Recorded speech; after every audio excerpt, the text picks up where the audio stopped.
नमस्कार, dB live Chhattisgarh में आपका स्वागत है। छत्तीसगढ़ की तमाम बड़ी खबरों के साथ मैं हूं सिमरन कौर। आइए देखते हैं आज की सुर्खियां। छत्तीसगढ़ विधानसभा का मानसून सत्र एक दिन के लिए स्थगित। सिंहदेव के इस्तीफे पर विपक्ष का हंगामा, पीएचई मंत्री घिरे। जीएसटी को लेकर सीएम बघेल ने जताई नाराजगी, कहा केंद्र सरकार ने कर दिया जीना दो भर। पाकिस्तानी आतंकवादियों के लिए फंडिंग करने वाला 9 साल बाद गिरफ्तार, रायपुर में रहकर सिमी और एमआई के दहशतगर्दों को करता था रुपए ट्रांसफर। अब खबरें विस्तार से। छत्तीसगढ़ विधानसभा का मानसून सत्र शुरू होते ही शून्यकाल में स्वास्थ्य मंत्री टीएस सिंहदेव के पंचायत विभाग से इस्तीफे के मुद्दे पर हंगामा हो गया।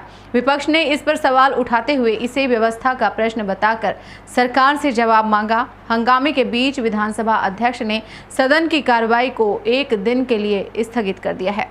भाजपा विधायक अजय चंद्राकर ने कहा कि प्रदेश में संवैधानिक संकट की स्थिति बन गई है। मंत्री ने पत्र लिखकर सरकार पर गंभीर आरोप लगाए हैं। सामूहिक उत्तरदायित्व के तहत उन आरोपों पर मुख्यमंत्री और दूसरे मंत्रियों का जवाब आना चाहिए। भाजपा के दूसरे विधायकों ने इस पर सवाल उठाए। विधानसभा अध्यक्ष डॉक्टर चरणदास महंत ने कहा कि एक मंत्री का मुख्यमंत्री को पत्र लिखना संवैधानिक संकट और व्यवस्था का प्रश्न नहीं होता। मंत्री का इस्तीफा स्वीकार करने की भी विधानसभा सचिवालय को कोई सूचना नहीं है। भाजपा विधायकों ने कहा कि मंत्रियों के तय प्रोटोकॉल का पालन नहीं हो रहा है। हंगामा बढ़ता देख विधानसभा अध्यक्ष डॉक्टर चरणदास महंत ने सदन की कार्यवाही को 10 मिनट के लिए स्थगित कर दिया। प्रश्नकाल में भाजपा विधायक रंजना दीपेंद्र साहू व अजय चंद्राकर ने घरेलू नल कनेक्शन योजना में पिछड़ने का मामला उठाया। भाजपा विधायकों ने इस मामले में लोक स्वास्थ्य यांत्रिकी मंत्री रुद्र कुमार गुरु को घेरा।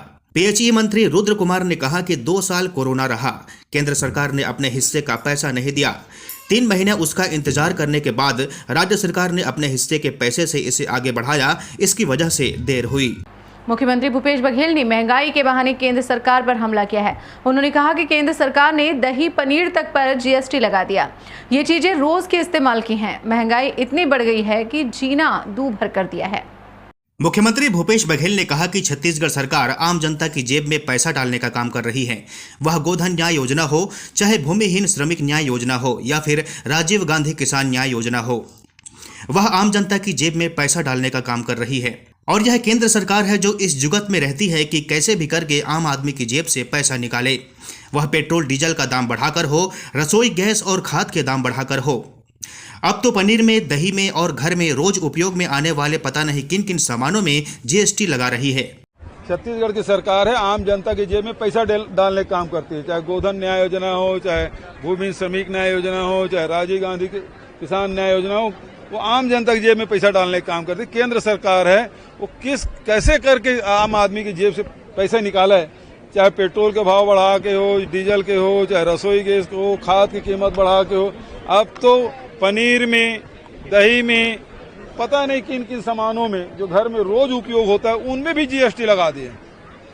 तो होटल में लगा दिए, हर चीज में जीएसटी, ताकि लोगों को जीना दूभर कर दिया है। इतनी महंगाई बढ़ा दी है।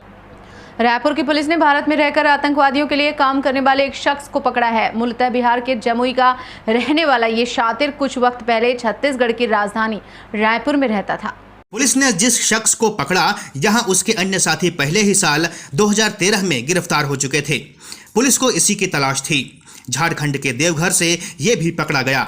पकड़े गए शख्स का नाम श्रवण मंडल है। श्रवण का मौसेरा भाई धीरज रायपुर में रहकर फास्ट फूड का ठेला चलाता था। साल 2013 में धीरज पाकिस्तानी कनेक्शन की वजह से पकड़ा गया था। जब पुलिस ने 2013 में धरपकड़ की थी तब श्रवण भाग गया था। अब जाकर वह पकड़ में आया है।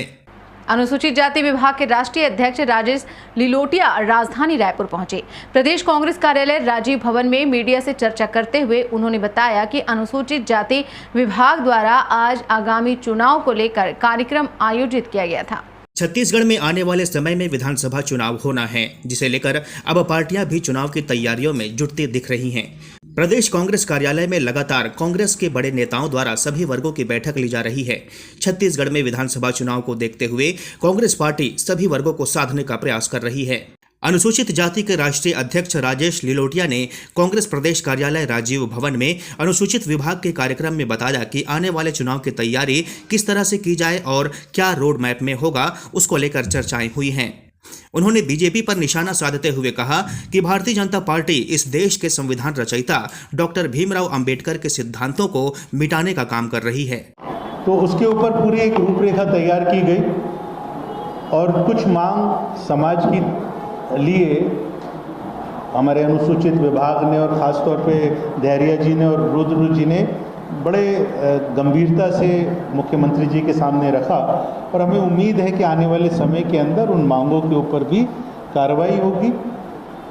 लेकिन उनके साथ साथ में भी कुछ चीज़ें समझने की हैं कि किस तरीके से आज देश में जो केंद्र के अंदर सरकार बैठी है, जो आरएसएस की विचारधारा से प्रभावित है और पूरी तरीके से देश के संविधान को ख़त्म करने के काम कर रही है। देश का संविधान बाबा साहब भीमराव अंबेडकर ने लिखा था और उस संविधान के अंदर हर वर्ग को बराबर की हिस्सेदारी देने की बात कही थी, उसका कानून बनाया था। महिलाओं को मुख्य धारा के साथ में कैसे जोड़ा जाए उसके ऊपर उसके लिए कानून बना। लेकिन आज हर रोज़ भारतीय जनता पार्टी जो केंद्र के अंदर है वो संविधान के एक एक पन्ने को फाड़ने का काम कर रही है, क्योंकि हर उस पन्ने के अंदर समाज के हर वर्ग, इस देश के हर वर्ग के लोगों के अधिकार लिखे हुए हैं।